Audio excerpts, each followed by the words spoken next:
Hello बच्चों, देखते हैं क्वेश्चन के अंदर क्या गिवन है। A body of super condense material with mass twice the mass of earth but size very small compared to the size of earth starts from rest from h very less than r above the earth's surface it reaches on earth in time बताना है।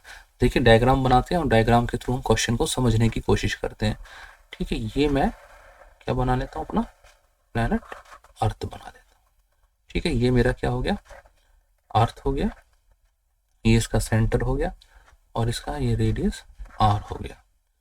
यहाँ से कितनी दूरी पर, इतनी दूरी पर एच दूरी पर हमारा क्या है, एक बहुत छोटा प्लैनेट है जिसको बॉडी, ठीक है, बॉडी से डिनोट किया गया इसको इन्होंने। और ये कितनी दूरी पर है, यहाँ से एच हाइट पर कह लीजिए। ठीक है, एच हाइट पर है ये, या एच डिस्टेंस पर, हम किसी भी तरीके से इसको देख सकते हैं। ठीक है, अब हमें ये बताना है कि जिस ये बॉडी जो है अर्थ की तरफ आ रहा होगा तो कितने टाइम में अर्थ तक पहुंचेगा। ठीक है, और इसका ये अर्थ का मास हमें m दिया हुआ है अगर, तो ये ट्वाइस ऑफ m, कितना दिया है, ये 2m दिया हुआ है। अर्थ से कितना है, ट्वाइस है इसका मास। तो आमतौर पे तो ये होता है, नॉर्मली क्या होता है, कोई भी बॉडी होती है, सैटेलाइट होती है, अर्थ उसको अपनी तरफ अट्रैक्ट कर लेता है। ठीक है, अब यहाँ पर क्या है, जो ये बॉडी है इसका मास बहुत ज्यादा है, इस वजह से अर्थ भी इसकी तरफ अट्रैक्ट होगी। दोनों एक दूसरे की तरफ चलेंगे, दोनों एक दूसरे की तरफ चलेंगे और कहाँ पर मीट करेंगे, ये एक दूसरे के सेंटर ऑफ मास पर ये जाकर मीट करेंगे। ठीक है, तो मैं क्या सबसे पहले इसका सेंटर ऑफ मास निकालता हूँ। सेंटर ऑफ मास के लिए मेरा क्या हो जाएगा, मास ऑफ अर्थ। ठीक है, और इसकी पोजीशन हम अर्थ के ही रेफरेंस में ले लेते हैं, तो हम इसको 0 पे मान लेते हैं। और दूसरा क्या है, मास 2m है और कितनी दूरी पर है वो, h दूरी पर। नीचे क्या हो जाएगा मेरा, m प्लस 2m, तो ये क्या आ गया मेरा 2mh अपॉन 3m। ठीक है, तो ये आ गया मेरा 2h/3।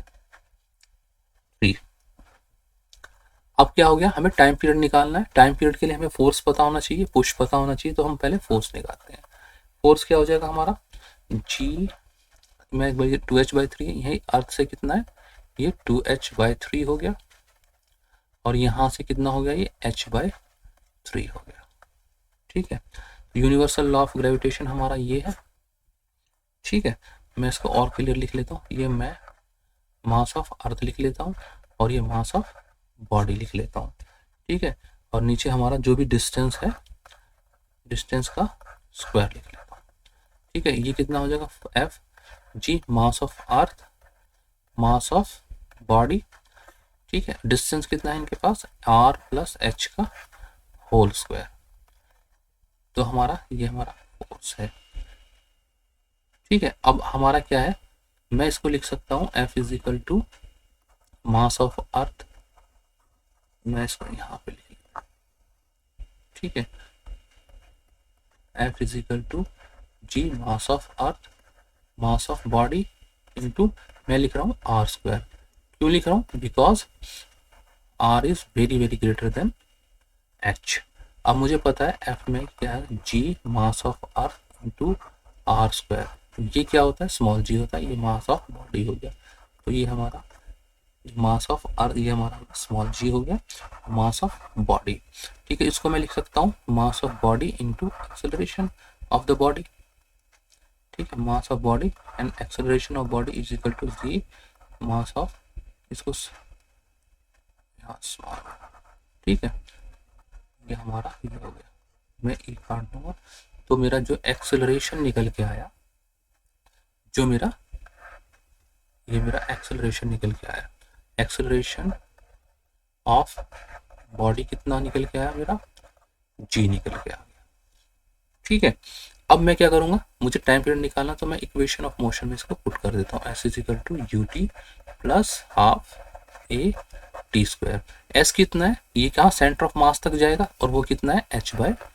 कितना डिस्टेंस ट्रेवल करना है इसको, h/3 ट्रेवल करना है। अर्थ कितना करेगा, 2h/3। हम इसका टाइम पीरियड निकाल रहे हैं, तो h/3, u क्या, स्टार्ट फ्रॉम द रेस्ट। ठीक है, u हमारा 0 हो गया, प्लस ये हाफ ए कितना निकाला हमने, जी निकाला है, और टी हम कैलकुलेट कर रहे हैं। तो h/3 is equal to half G T square, और यहाँ से हमारा टाइम स्क्वायर, टाइम पीरियड कितना, 2h/3g, और फाइनली हमारा टाइम पीरियड कितना निकल के आया, 2h/3g। ये हमारा आंसर हमने कैलकुलेट किया है टाइम पीरियड का। ठीक है, अब मैच करते हैं ऑप्शन में क्या गिवन है। यहाँ पर क्या है, h/g ये तो नहीं है, 2h/g ये भी नहीं है, और टाइम 2h/3g हमारा यही कैलकुलेट करके आया। डी ऑप्शन क्या है, ये 4h/3 ये भी नहीं है। तो हमारा C is the only correct answer. ठीक है, आई होप बच्चों आपको समझ में आ गया होगा। ठीक है, सेंटर ऑफ मास का बहुत ही प्यारा कंसेप्ट इस क्वेश्चन में दिया हुआ है। ठीक है, मैं एक बार और थोड़ा सा बताता हूँ। देखिए यहाँ पर जो बॉडी दूसरी है जो अर्थ की तरफ अट्रैक्ट हो रही है, वो भी अर्थ को भी अपनी तरफ अट्रैक्ट करेगी, क्योंकि इसका मास बहुत ज्यादा होता है। दूसरी बॉडीज जो होती थी, हम पहले क्वेश्चन करते हैं सैटेलाइट वाले करते हैं या दूसरे क्वेश्चन करते हैं, तो अर्थ के रिस्पेक्ट में नेग्लिजिबल मास का होता था, तो इसलिए वहां पर ये कंसेप्ट हम यूज नहीं करते थे। यहाँ पर हमारा सेंटर ऑफ मास का कंसेप्ट यूज हुआ है, क्योंकि दोनों बॉडी दोनों एक बहुत कंपेरेबल मास की हैं। एक m है, एक दूसरा 2m है। ठीक है, एक बॉडी का मास दूसरे बॉडी के मास के रिस्पेक्ट में नेग्लिजिबल नहीं है। ठीक है, बहुत ही प्यारा क्वेश्चन है। आई होप बच्चों आपको समझ में आ गया होगा। Good luck, goodbye, thank you.